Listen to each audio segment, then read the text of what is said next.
민수기 1장에서 이스라엘 백성들을 숫자를 헤아리죠. 그 헤아리는 숫자는 전체 숫자가 아니라 싸움에 나갈 수 있는 사람들을 헤아렸다라고 했어요. 그런데 그 과정 속에서 레위 사람들은 빼놉니다. 그 이유는 레위 사람들은 하나님 앞에 예배자로 세우고 또 성막을 봉사하기 위해서 그렇게 빼어놓은 것이죠. 다시 말해서 전쟁의 승리는 우리의 손에 있는 것이 아니라 하나님 앞에 얼마나 예배를 잘 드리냐, 하나님의 손에 있다는 것을 보여주는 하나의 귀한 사건임을 우리는 알 수가 있습니다. 지난 시간에 이스라엘의 실제적인 육신의 장자는 누벤이라고 했어요. 그러나 하나님께서 넷째 아들이었던, 야곱의 넷째 아들이었던 유다 지파를 장자로 세웠다고 했죠. 그 이유에 대해서 말씀을 드렸습니다. 유다는 항상 살리는 사람이었다는 것이에요. 그래서 행군할 때도 맨 앞에, 또 성막에 진을 칠 때도 성막의 동쪽 가장 가까이 있었다라고 이야기했어요. 교회는 앞에서 리더하는 사람들이 열심도 좋지만 항상 살리려고 노력하는 사람들이 앞장서야 된다는 것이에요. 하나님은 우리를 살리기를 원하시는 것이죠. 자, 그래서 바로 지난 시간에 그 부분을 말씀을 드렸고, 오늘 3장 4장은 하나님이 레위 지파를 선택해서 그들의 사명을 맡기는 장면이에요. 자, 그렇다면 또 하나의 질문을 우리가 할 수 있어야 돼요. 왜 하나님께서 다른 지파가 아니라 레위 지파만 하나님을 섬길 수 있도록 거기서 제사장과 모든 레위 사람들을, 사역자들을 세웠느냐 하는 부분이에요. 출애굽기 32장에 보면요, 모세가 시내산에서 하나님을 만나서 하나님의 율법 10계명을 받고 모든 계명을 받죠. 40일 동안 하나님 앞에 그가 계명을 받고 있을 때 산 아래서 백성들이 모세가 내려오지 않자 어떻게 해요? 우리를 인도할 신을 만들어 내라 라고 아론에게 요청하면서 그들이 금송아지를 만들어서 경배합니다. 하나님이 그 모습을 보고 진노하시죠. 하나님 대신에 우상을 섬겼던 그들을 진노하시려고 할 때 출애굽기 32장 26절에서 모세가 백성들에게 하나님의 명령을 이렇게 전합니다. 누구든지 여호와의 편에 있는 자는 내게로 나아오라 하며 레위 자손이 다 모여 그에게로 가는지라. 모세가 하나님의 명령을 다시 명령하죠. 하나님을 거역해서 우상을 숭배했던 이들을 죽이라라고 했을 때 그 일에 앞장서서 약 3천여 명의 사람들을 처단한 사람들이 레위 사람들이에요. 여러분, 이건 굉장히 어려운 일입니다. 어제까지 한 동료였던 사람들을 처단해야 되잖아요. 그런데 하나님이 그렇게 하지 않으면 모든 백성을 다 죽인다는 것이에요. 그러니까 하나님 편에 서서 그 일을 했던 사람들이 레위 사람이에요. 하나님의 명령을 수행한 것이죠. 그래서 하나님은 이때부터 레위 사람들에게 너희가 내 명령을 직접 수행하고 나의 일을 할 수 있도록 레위 지파들로 하여금 제사장과 성막에서, 오늘날 말하는 성전에서 헌신할 수 있는 지파로 정해주십니다. 그러다가 이 지파가 영원히 신약시대까지 계속해서 레위 지파가 제사장의 직분을 감당할 수 있는 또 하나의 사건이 나타납니다. 나중에 말씀드리겠습니다만 민수기 22장 이하에 보면 모압 왕이었던 발락이라는 사람이 이스라엘 백성들이 가는 곳마다 승승장구하니까 어떻게 해요? 발람이라는 선지자를 데려다가 이스라엘 백성을 저주하라고 이야기해요. 발람이 저주하려고 하는데 안 돼요. 하나님이 계속해서 그 입술에 축복을 주십니다. 그러자 발람 선지자가 결국은 떠나가면서 발람 왕에게 한 가지 묘수를 던져줘요. 그게 뭐냐 하면 당신들의 여인들, 예쁜 여인들을 골라서 이스라엘 백성들과 음란한 행동을 하게 하라, 간음을 행하게 하라고 하죠. 그래서 이 모압이 어떻게 해요? 하나님께서, 아니 이스라엘 백성들이 이 모압 여인들과 음행을 하게 됩니다. 그 모습을 보고 있던 아론의 아들 비느하스라는 사람이 성막 입구에까지 음욕을 저질렀던 그 남녀를 창을 들어서 찔러 죽이는 사건이 일어나요. 하나님이 이로 인해서 또 한 번의 진노를 멈추게 되는 것이죠.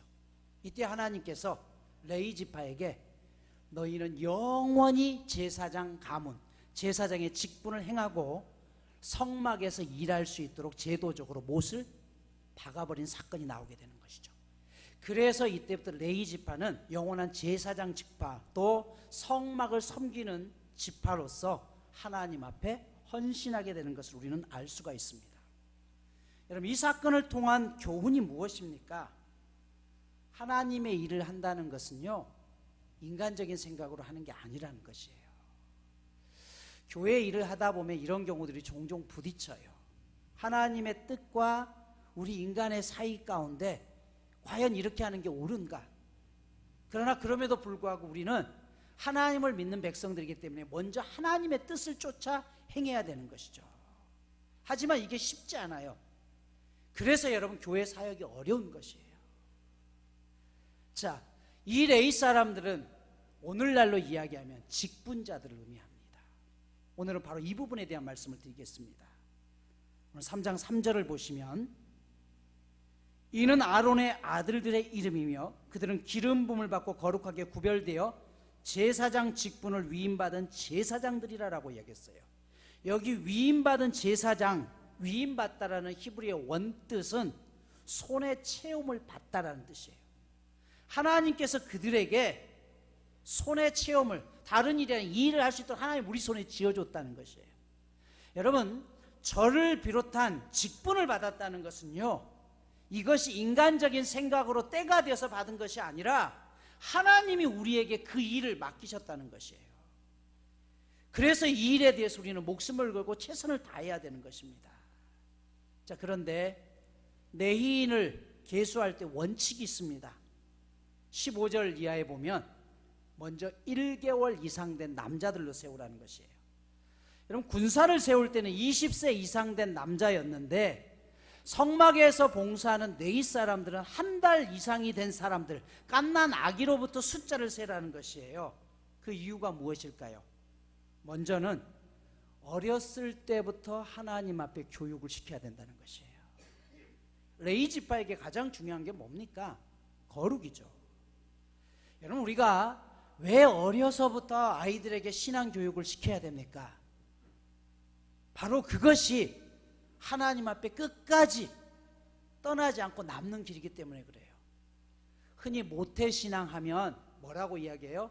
찬송도 못해, 기도도 못해, 그래서 우스갯소리로 모태신앙이라고 하지만, 여러분, 모태신앙의 가장 큰 장점이 뭔지 아세요?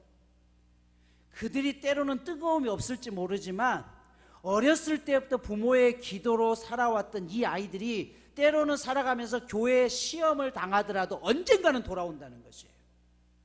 그들의 인생은 어렸을 때부터 하나님 앞에 붙들렸습니다. 살아가는 동안 교회 안에 여러 가지 일들로 해서 신앙을 떠날 수 있지만 완전히 떠나지 않아요. 반드시 돌아옵니다. 이게 모태신앙의 가장 큰 장점이에요. 또한 하나님께서 그 옛날 죽을지도 모르는 그 어린 아이였던 한 달 된 이 아이들을 계수했다는 것은 무슨 말이에요? 하나님이 그들의 인생을 책임져 주신다는 것이에요. 레위인은 자신들의 산업이나 직장도 없습니다. 살아갈 방법이 없어요. 그래서 레위인들 어떻게 삽니까? 각 지파에서 내는 10의 1조로 살아갔어요. 여러분, 10의 1조의 첫 번째 사용 용도는요, 오늘날 얘기하면 목회자 사례비, 교회 안에서 일하는 교인, 그 사역자들의 사례비로 사용되는 것이에요. 그게 성경에서 정한 것이었죠. 그러니까 다른 이스라엘 백성들의 신앙이 없어져서 11조를 바치지 않으면 살 도리가 없었습니다. 그럼에도 불구하고 하나님께서 그들의 인생은 어떻게든 책임져 주신다는 것이에요. 오늘날 한국 교회 안에도 정말 어려운 목회자들이 많습니다. 그러나 그럼에도 불구하고 그 가정을 보면 하나님께서 어떻게든 그 가정을 먹여 살리시죠. 이게 레위인으로 헌신된 사람들의 하나님 주시는 복입니다.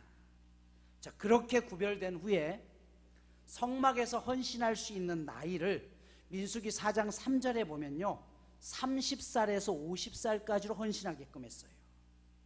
25살이 되면 5년 동안 오늘날 인턴처럼 성막에서 미리 헌신하게 하고, 실제적인 사역은 5년 준비 기간이 끝난 다음에 30살이 되면 하나님 앞에 사역을 할 수 있겠습니다.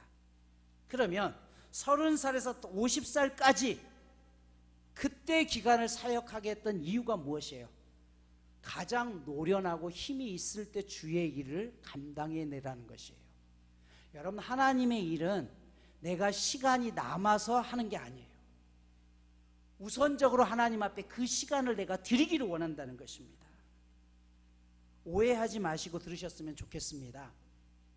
가끔 주위에 보면 연세가 들어서 신학을 하시는 분들이 계셔요. 그런데 그런 분들 가운데 가끔 저는 그런 말씀을 드렸어요. 목사님, 이것도 해보고 저것도 해보고 안 되니까 하나님이 나를 신학하라고 이 길로 몰아가시는 것 같아요. 그렇게 말씀하시는 분들이 있습니다. 저는 그건 아니라고 봐요. 여러분, 하나님께서 이것도 하고 저것도 해서 다 안 되니까 너 이거 해라라고 합니까? 아니요. 우리 하나님은 내가 가장 좋은 시간에, 가장 할 수 있는 시간에 나의 최선의 것을 통해서 나아가는 것이지, 이것 해보고 저것도 해보고 다 안 되니까, 온 길이 막히니까 하나님이 나를 궁지로 모셔서 신학을 한다. 우리 하나님이 과연 남은 찌꺼기를 받으시는 분일까요? 아니라는 것이죠. 성막에서 주의 일을 하기까지 수련 기간만 5년이라고 있잖아요. 그리고 나서 50이 되면 성막에서 떠나게 해요. 여러분, 오늘날 목회자의 정년은 70입니다. 50은 아직 할 수 있는 일이 훨씬 시간이 있어요. 내게 힘이 있어요. 그럼에도 불구하고 하나님이 이제 넘기라는 것이에요. 너의 열정을 가장 확실하게 할 수 있는 시간이 지났다는 것이에요. 오늘날 목회자들 중에서는 각 교단에서 정해놓은 정년퇴임 법을 어기고 은퇴할 때가 지났음에도 불구하고 은퇴하지 않고 목회를 하시거나, 또 목회 이후에 옆에 또 다른 교회를 세워서 종종 목회하시는 분도 있습니다. 나름대로의 그분들의 이유는 있어요. 또 어떤 분은 너무 교회가 작아서 은퇴하고 나면 당장 내 살 길이 없기 때문에 이렇게라도 해서 생계를 유지해야 된다. 충분히 그분들의 어려움은 알 수 있습니다. 그러나 여러분, 세상 사람들도 내가 일하다가 내 생계가 힘들어도 때가 되면 어떻게 해요? 직장에서 나와야 되는 것이. 여러분, 육신을 살리는 의사 선생님이 자신이 계속 할 수 있음에도 불구하고 내가 수술할 힘이 떨어지면 어떻게 되는 것이에요? 넘기는 것이죠. 왜? 수술 한 번 잘못하면 그 수술의 결과는 사람의 생명을 죽이는 것이에요. 그래서 의사들도 자신이 하고 있는 일에 최선을 다하지만 내가 예전 같지 않는다면 술자리를 놓는 것이에요. 하물며 영적인 생명을 쥐고 있는 우리는 어떻습니까? 내 욕심으로는 할 수 있다고 하지만 하나님은 뭐라고 했어요? 네가 할 수 있는 최선의 시간에 가장 힘이 있는 그 시간이 지나면 아쉽더라도, 내가 힘이 남아있더라도 그것을 목회자들은 내려놓을 것을 이야기해요. 목회는 욕심으로 하는 것이 아니고 내 힘으로 하는 것도 아니고 하나님이 주시는 힘으로 해야 되는 것이에요. 그래서 여러분, 떠날 때 떠날 수 있는 것도 영성인 것이죠.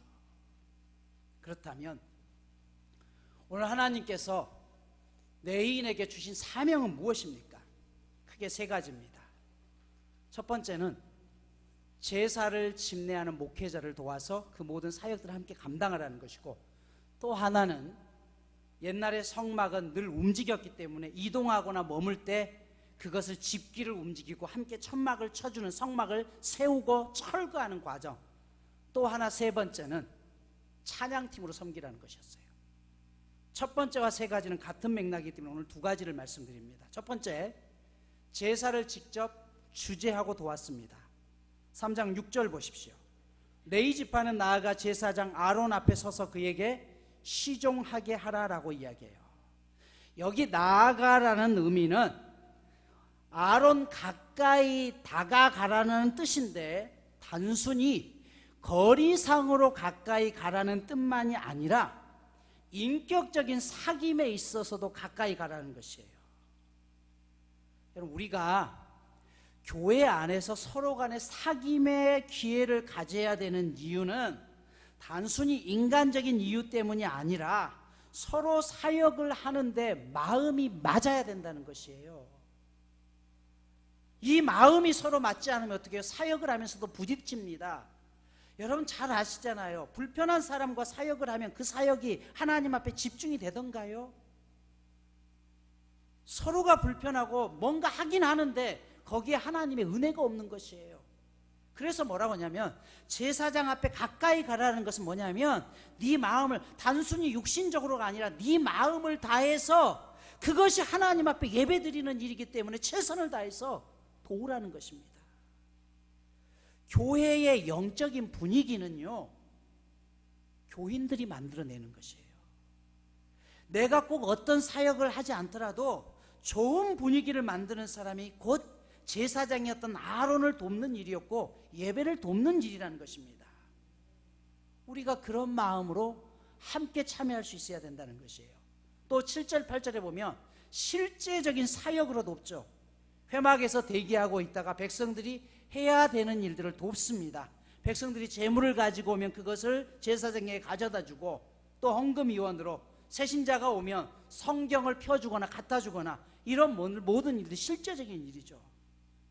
10절을 보면 외인이 가까이 하면 죽임당할 것이다 라고 있어요. 여기 외인은 제사장이 아닌 사람을 이야기해요. 즉 제사장만 출입할 수 있는 곳이 있고 제사장만이 가지고 있는 유일한 그 사역이 있다는 것이에요. 그것을 넘보지 말라는 것이에요. 하나님께서 그런 레위인들에게 어떤 축복을 주셨습니까? 13절 보십시오. 3장 13절 마지막 부분에 보면 이렇게 말씀하시죠.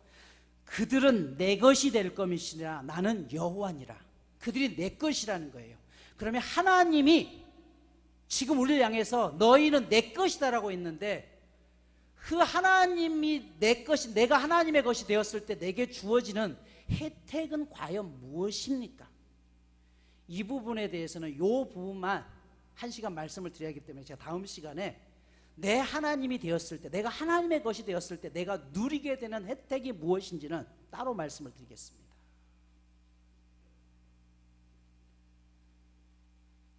두 번째, 이 레위 사람들에게 맡겼던 일은 성막에 대한 관리를 하라고 있어요. 레위에게는 세 아들이 있었습니다. 고핫, 게르손, 무랄입니다.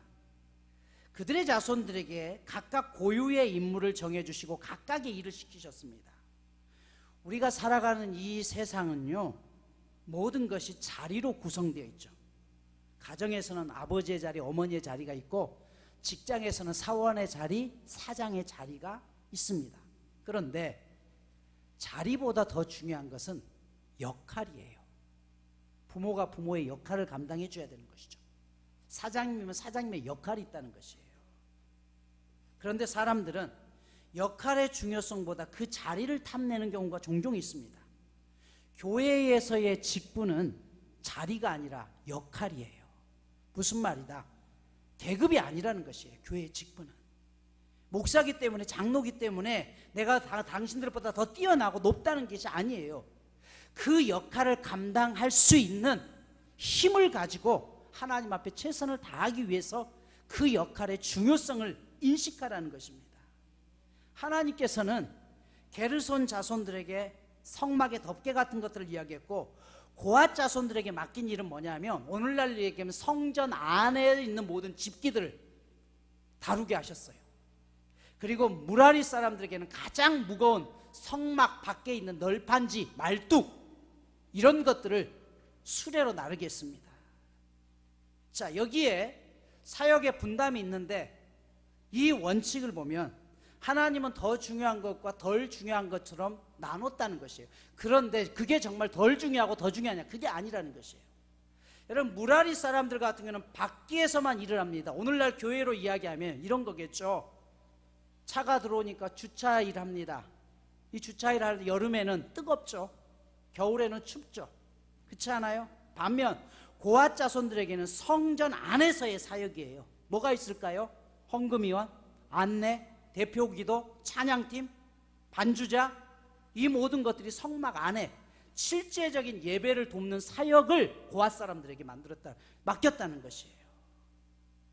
그러면 그 속에서 우리가 생각하기에, 아니 나는 맨날 밖에서 더우면 더웠고 비 오면 비 맞고 하는데 여기 고핫 사람들은 성전 안에서 여름에는 에어컨 나오지, 겨울에는 히터 나오지. 그리고 사람들이 당신들은 인정을 해주는데 우리는 인정도 안 해주고. 여러분 이런 말 나올 수 있죠. 그런데 그게 더 중요하고 덜 중요한 게 아니라는 것이에요. 겉으로 보이기에는 성전 안에서 드리는 게 훨씬 더 중요합니다. 그래서 하나님께서는 고앗 자손들에게만 또 한 가지 명령한 게 있어요. 뭘 명령했냐면 하지 말아야 될 것을 이야기했어요. 나머지 사람들에게는 너희가 해야 될 것만 알려주셨는데 고앗 자손들에게는 하지 말아야 할 것도 이야기를 합니다. 자, 어떤 것을 하지 말아야 되느냐? 성소 안에, 지성소 안에 있는 법궤나 이런 성물들을 움직일 때 수레를 이용하지 말고 반드시 어깨에 매서 사용하라는 것이에요. 왜요? 어깨에 짊어진다는 것은 목숨을 걸고 지킨다는 의미예요. 예를 들어 이런 거예요. 우리가 지금 예배를 드는데 앰프가 있다. 이걸 옮기는데 어깨 매라는 거예요. 수레에 가져가면 훨씬 쉽잖아요. 하나님의 일을 쉽게 대충 하려고 하지 말라는 것입니다. 3장 4절에 보면 나답과 아비후는 네이 사람입니다. 제사장이었습니다. 그들이 하나님 앞에 다른 불을 들이다가 하나님의 진노를 받아서 그들이 죽습니다. 영광스러운 자리였어요. 그런데 그 일을 감당하지 못해서 죽습니다. 여러분 이건 구약시대의 상황이기 때문에 신약의 오늘날 우리가 직분을 제대로 감당하지 못한다고 하나님께서 우리를 그렇게 죽이진 않아요. 그러나 그 영적인 원리는 우리가 분명히 알고 있어야 된다는 것이에요. 회막에 기구를 매는 게 쉬운 일이 아니에요. 힘이 드는 일입니다. 그러나 그 안에서 예배를 위해서 집중된 이 모든 사역에 있어서는 목숨을 걸고 어깨에 메고 지키라는 뜻입니다. 사무엘상 6장에 보면요, 이스라엘 왕이었던 사울 왕 시절에 이스라엘과 블레셋이 전쟁이 일어납니다.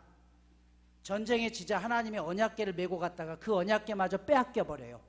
블레셋 땅에 오랜 시간 동안 언약궤가 방치되어 있었습니다. 다윗이 나중에 왕이 되고 블레셋을 다 물리치죠. 그리고 나서 맨 처음에 한 일이 뭐냐면 블레셋 땅에 그동안 방치되어 있던 언약궤를 자신이 살고 있는 다윗성으로 메어오기 위해서 특별히 구별한 3만 명의 정병 군사들을 뽑아요. 그리고 그 하나님의 언약궤를 메어오는 작업을 행합니다. 이때에 총책임자는 네이 제사장이었던 아요와 우사라는 사람이에요. 성경은 그 장면을 이렇게 묘사합니다. 사무엘상 6장 3절입니다.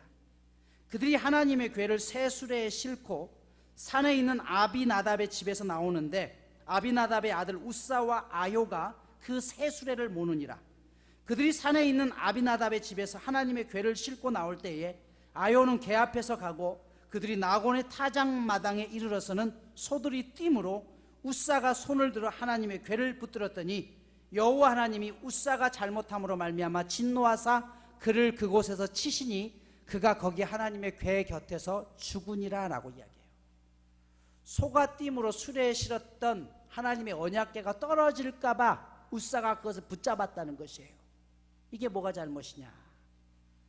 여러분 우사의 첫 번째 잘못은 반드시 언약궤는 어떻게 하라고 했어요? 어깨에 매라라고 했어요. 그것부터가 잘못된 것이었죠. 또 하나 하나님의 궤를 붙들었다라는 이 붙들었다의 원뜻은 뭐냐면 내 것, 내 소유란 뜻이에요. 여러분 하나님의 언약궤는 어떤 누구의 소유도 될 수 없습니다. 목사는 늘 강단에서 말씀을 전하는 자리에 있습니다. 그러다 보니까 이 말씀을 자칫 잘못해서 내 소유로 만들 수 있는 확률이 굉장히 큰 사람이에요. 내가 요구하는 조건들을 교묘하게 말씀을 핑계 삼아서 이렇게 하라라고 할 수 있어요. 근데 여러분 하나님께서 언약궤를 쌀 때는 반드시 한 가지를 명령했어요. 해달 가죽으로 언약궤를 둘르라고 했어요. 물개 가죽입니다. 그리고 그 위에다 청색 보자기를 둘러싸게 했어요. 나머지는 전부 홍색 보자기로 쌉니다. 해달 가죽을 씌우지 않아요. 그런데 언약궤만은 해달 가죽을 씌우라고 했어요. 그 이유는 이 언약궤가 상징하는 것은 하나님의 말씀이에요. 가죽으로 하라는 것은 비가 오거나 어떤 일이 있을 때 그곳에 언약궤에 빗물이 스며들면 안 된다는 것이에요. 여러분, 하나님의 말씀은 말씀 그 자체로 완전 무결합니다. 그런데 개인적인 욕심으로, 내 소유라는 이유로, 내 역할이라는 이유로 하나님의 말씀에 빗물을 넣는 변질된 이 시대에 많은 우리의 욕심들이 목회자에게 있어요. 굉장히 위험한 겁니다. 아닙니까? 말씀을 핑계로 삼아서, 말씀을 무기 삼아서 성도들의 마음을 빼앗으려고 합니다. 이건 절대 있어서는 안 된다는 것이에요. 우사는 하나님의 언약궤를 내 소유라고 생각했어요. 이건 아무도 건드릴 수 없어. 마치 하나님 까불지 마, 똑같은 거죠. 하나님은 그런 우사를 그 자리에서 치십니다. 어떤 경우에도 하나님의 말씀은 개인의 소유가 될 수 없습니다. 우리가 하나님의 말씀을 쫓아가야 되는 것이지 내 마음대로 하나님의 말씀을 변질시켜서는 안 된다는 것입니다. 하나님은 그런 우사를 치시자 좀 전까지 하나님의 임재의 상징이요, 축복의 상징이었던 이 언약궤를 사람들이 두려워하기 시작합니다. 다윗조차도 멈춰버립니다. 그래서 이 언약궤가 어디로 가게 됩니까?